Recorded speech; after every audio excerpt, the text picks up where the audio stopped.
بسم اللہ الرحمن الرحیم۔ السلام علیکم۔ شیخ عبدالقادر جیلانی رحمۃ اللہ علیہ فرماتے ہیں، جب تک تیرا غرور اور غصہ باقی ہے اپنے آپ کو نیک لوگوں میں شمار نہ کر۔ اہل اللہ کے پاس بیٹھنا ایک نعمت ہے اور اغیار کے پاس بیٹھنا جو کہ جھوٹے اور منافق ہیں ایک عذاب ہے۔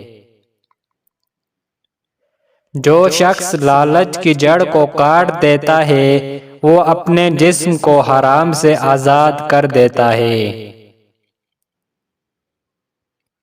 دنیا جیب میں رکھنے کی چیز ہے، دنیا ہاتھ میں رکھنے کی چیز ہے، لیکن دل میں رکھنے کی چیز ہرگز نہیں۔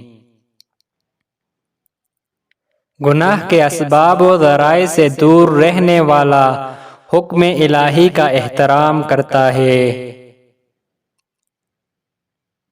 جب تک تو اپنے باطن سے توبہ نہ کرے اور اندرونی اخلاص پیدا نہ کرے اس وقت تک تیرے ظاہر کا اعتبار نہیں۔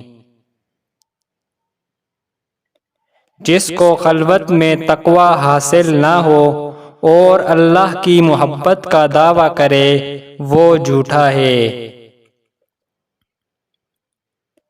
تمہارے جسم ابھی ظاہری گناہوں سے پاک نہیں ہوئے اور تم اندرونی پاکیزگی کا دعویٰ کرتے ہو۔ تم مخلوق سے تو درست رویہ رکھتے نہیں اور خالق سے درست رویہ رکھنے کا دعویٰ کرتے ہو۔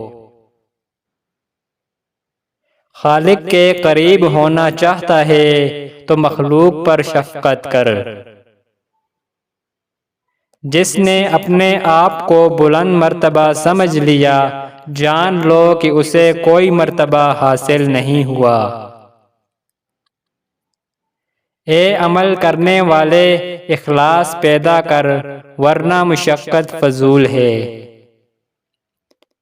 قبولیت دعا اور عطا کا اثر ظاہر ہونے کے وقت کے منتظر رہو، امید رکھو اور مایوس نہ ہو۔ جب تمہارا نفس اللہ کا حکم نہیں مانتا تو تم اس کا کہنا کیوں مانتے ہو؟